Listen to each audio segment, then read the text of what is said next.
मुंडेवाडी गावचे ग्रामस्थ आपल्यासोबत आहेत। मला सांगा काय प्रकार घडला होता दिवशी?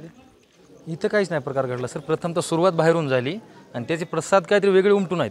ह्या उद्देशाने आम्ही तो निर्णय घेतला होता, थोड्या दिवस शांतता राहावी, जेणेकरून काही याचे मोठा आदुर्भाव आणि काही गोष्टी घडू नाहीत, याचे दुष्परिणाम होऊ नाहीत, म्हणून तो निर्णय घेण्यात आला होता। काय निर्णय घेतला होता? किंवा हे थोडं वातावरण शांत होते, लोक चिरडलेत, ते लोक समजा भांडणं करायच्या हिशोबात आहे, तर मग हे थोडंसं वातावरण गार होईपर्यंत त्यांच्या दुकानाला जाऊ नका, थोड्या दिवस टाळा। 8-15 दिवशी वातावरण शांत होईल, नंतर हाय अशी आपली पहिल्यासारखीच पूर्वपदावर परिस्थिती येईल आणि सर्वच चलत, राग कमी झाला, सगळ्या गोष्टी शांत होतील। पण मग लोकांनी तसं ऐकलं का? म्हणजे त्यानंतर पुढे काय झालं? नाही तेवढं पुढे काही नाही, काय निर्णय झाला 8 दिवस झाले, काही ठिकाणी अंमलात आला, काही ठिकाणी नाही आला। लोकांनी ऐकलं, जायचं थोडं कमी केलं, गावात थांबले लोक। बरं, आता काय परिणाम आहे त्याचा? आता काही नाही, झालं हळूहळू सुरळीत शांत होतं वातावरण, फिरायचं कमी केलं। आता जसं वातावरण सुरळीत होईल तसं व्यवस्थित चालू होईल। पण याचे पडसाद आणखी आम्ही बघतोय मार्केटवरती आहेत, लोकांमध्ये आहेत। हो, बाकी अवांतर काही कुठाने वाढू नाहीत, वंजारा मराठा किंवा इतर समाजामध्ये काही भांडण तंटे वाढू नाहीत, त्या उद्देशानं आम्ही नांदूर फाट्याला जायचं बंद केलं।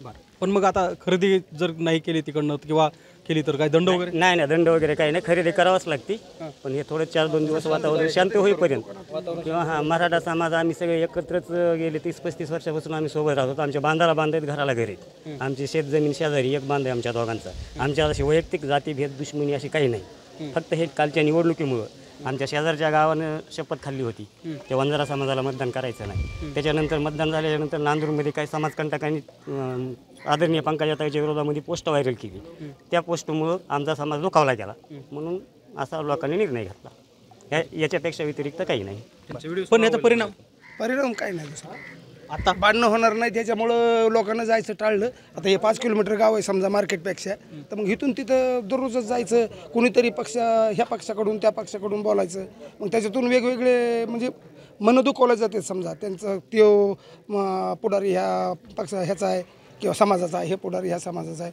मग वेगळं काहीतरी बोलण्यात येतं आणि बोलण्यातून भांडण वाढतं, आणि तसं काय आजपर्यंत घडलं नाही। मग याच्यानंतर घडू नाही, हे महिना 15 दिवस, महिना 2 महिने म्हणून आपलं गावातून कुठं जायचं नाही, आपल्या गावातच राहायचं, बाजारला जायचं, नेकनूरला जायचं, नांदूरला जायचं, बाजार करायचं आणि आपलं घरी बसायचं असं। हो, पण काय नेमकं मूळ कारण काय झालं याचं? मूळ कारण नांदूर घाटी येथे फेसबुक पोस्ट, एका समाजकंटकांनी फेसबुक पोस्ट व्हायरल केली, त्यामुळे एवढे पडसाद उमटले बाकीच्या परिसरामध्ये। पण हे असं व्यक्त होताना काळजी घेणं गरजेचं आहे, कारण शेवटी सगळा समाज एकत्रित राहणं गरजेचं असं वाटत नाही? समाज राहणं, एकत्रित राहणं हे खूप गरजेचं आहे, पण हे गरजेचं हे म्हणजे एकत्रित राहण्यासाठीच चाललं आहे की समाजामध्ये जास्त भांडणं वाढू नाहीत, हे कुठंतरी भांडणं टोकाला जाऊ नाहीत, म्हणून 15-20 दिवस थोडंसं आपणच शांत राहिलेलं चांगलं। या भावनेनं आम्ही 15-20 दिवस म्हणलं वातावरण शांत होईपर्यंत नांदूर फाटा टाळू, नंतर आपलं परिस्थिती पूर्वपदावर येईलच आणखी। अच्छा, पण ही परिस्थिती सुधारावी यासाठी प्रयत्न केला परत?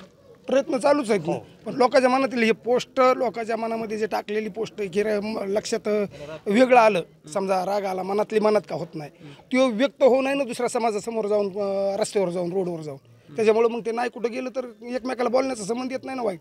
असं दररोजचे राम राम श्याम श्याम येता जाता काही कामानिमित्त दवाखान्यात ह्याच्यात गेलो, कुणी आलं, बोललो, भेटी होत्यात, भेटी झाल्या राम राम श्याम श्याम करतो, तर आम्ही आमचं येतो सहभागी आहेत आम्ही। खरं थोडंसं वातावरण बिघडल्यामुळं थोडंसं गावातच राहावं अशी आमची इच्छा होती। आपण ऐकतो की 2 गटामध्ये भांडणं झाल्यानंतर तो वाद वाढू नये यासाठी आम्ही हा निर्णय घेतला होता, असं ग्रामस्थांचं म्हणणं आहे। मात्र घेतलेल्या निर्णयाचे परिणाम आज सुद्धा बाजारामध्ये आपल्याला जाणवताना पाहायला मिळतात। गोविंद शेळके, एबीपी माझा, मुंडेवाडी, बीड। एबीपी माझा, उघडा डोळे बघा नीट।